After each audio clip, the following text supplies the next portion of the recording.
Hello guys, Radhe Radhe. कैसे हैं आप सब? आशा करते हैं आप सब बहुत अच्छे होंगे, स्वस्थ होंगे, मस्त होंगे।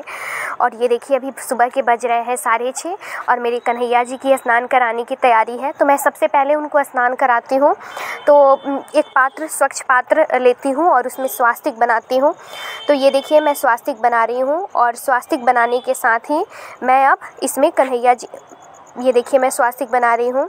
उसके बाद आज तो मुझे पुष्प नहीं मिले हैं तो मैं तुलसी पत्ता ही यूज़ कर रही हूँ, क्योंकि आज मुझे फूल नहीं मिले हैं। तो ये देखिए मैं अब इसमें रखूँगी एक तुलसी पत्र और अब मैं अपने कन्हैया जी को इसमें विराजमान करूँगी। तो ये देखिए अब उनको स्नान कराने की तैयारी हो गई है। और ये थोड़ा सा गंगाजल था जो कि मैंने पहले भूल गई थी, मैं नहीं गंगाजल से पात्र को धोई थी, इस वजह से हम ऊपर से ही गंगाजल डाल दिए हैं। और ये देखिए अब मेरे कन्हैया जी स्नान कर रहे हैं और ये है मेरे केशव। ये तो छिप जाते हैं, पता नहीं कहाँ छिप जाते हैं।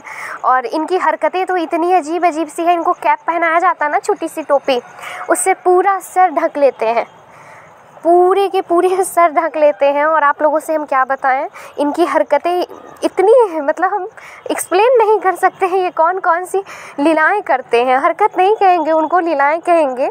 और ये देखिए मेरे अभी स्नान कर रहे हैं प्रभु। और मैं प्रभु को स्नान कराने के बाद इनको ना स्नान कराने में हम क्या करते हैं, तो इनको स्नान कराने में ना हम अभी आज तो लिए हुए हैं दही, और दही के साथ थोड़ा सा गोपी चंदन और थोड़ी सी हल्दी, क्योंकि इससे क्या होता है ना कि उनका जो शाइनिंग है ना वो बना रहता है। शाइनिंग नष्ट नहीं होती है, वो चमक जो होती है वो बनी रहती है, कभी पीलापन नहीं पड़ता है। इसलिए मैं प्रतिदिन क्या करती हूँ, तो प्रभु को चंदन से और थोड़ी सी हल्दी डाल करके स्नान कराती हूँ। और क्योंकि दही तो हम रेगुलर उपलब्ध नहीं होते हैं, इस वजह से अभी जब मिल जाता है तब तो कर लेते हैं, क्योंकि स्वच्छ नहीं हो पाते हैं ना अगर कोई पात्र में। ये बाहर में समझ ही रहे हैं कितनी प्रॉब्लम होती है।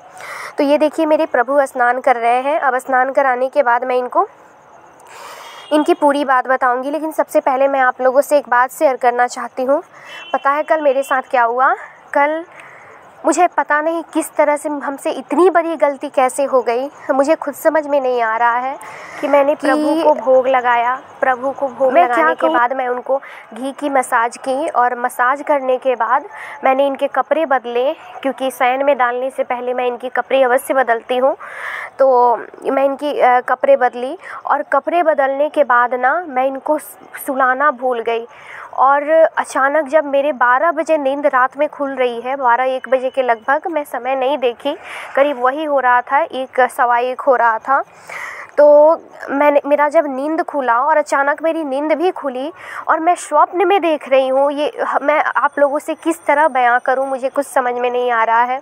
मैं ये स्वप्न में देख रही हूँ कि मैंने प्रभु को तो सुलाया ही नहीं है, और जैसे ही मैं स्वप्न में देख रही हूँ कि मैं प्रभु को नहीं सुलाई हूँ, वैसे ही मेरा नींद खुलता है डर से।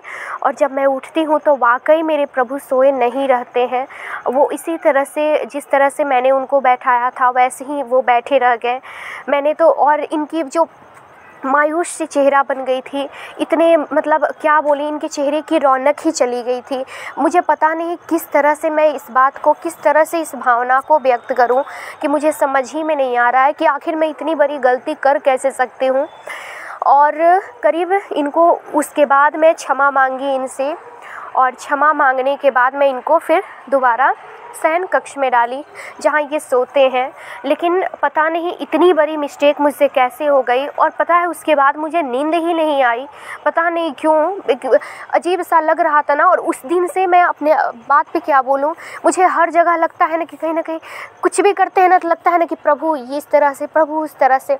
एक होता है ना कि मतलब अजीब सा मतलब डर बैठ गया है ना मन में, कि अब हर चीज़ समझ में आता है, कोई भी काम करते हैं ना तो इन पे ध्यान चला ही जाता है। तो पता नहीं क्यों इतनी बड़ी गलती हमसे हो गई है, और इसका उपाय क्या है? अगर मैं मान लीजिए इसका अगर आप लोगों को पता हो तो प्लीज़ कमेंट करके हमको बताइएगा। और ये देखिए मैं आप लोगों से बातें करते करते मेरे कान्हा जी तैयार भी हो रहे हैं।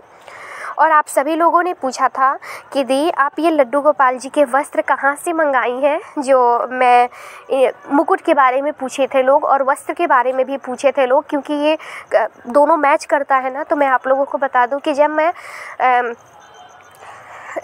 वहाँ से वृंदावन से मेरे साथ कान्हा जी आए थे, तो उसी के समय ये वस्त्र पहने हुए ही आए थे, तो इस वजह से। और उसी समय मैं वृंदावन से ही ली हूँ। तो ये देखिए मेरे कैसे लग रहे हैं प्रभु, कमेंट ज़रूर कीजिएगा। और अब मैं इनको वस्त्र पहना दी, इनकी श्रृंगार कर दी। अब श्रृंगार करने के बाद मैं थोड़ी सी इन पे इत्र की छिड़काव करूँगी, क्योंकि प्रभु को इत्र बहुत पसंद है। तो इस वजह से उम्मीद करते हैं आपको ये वीडियो अच्छा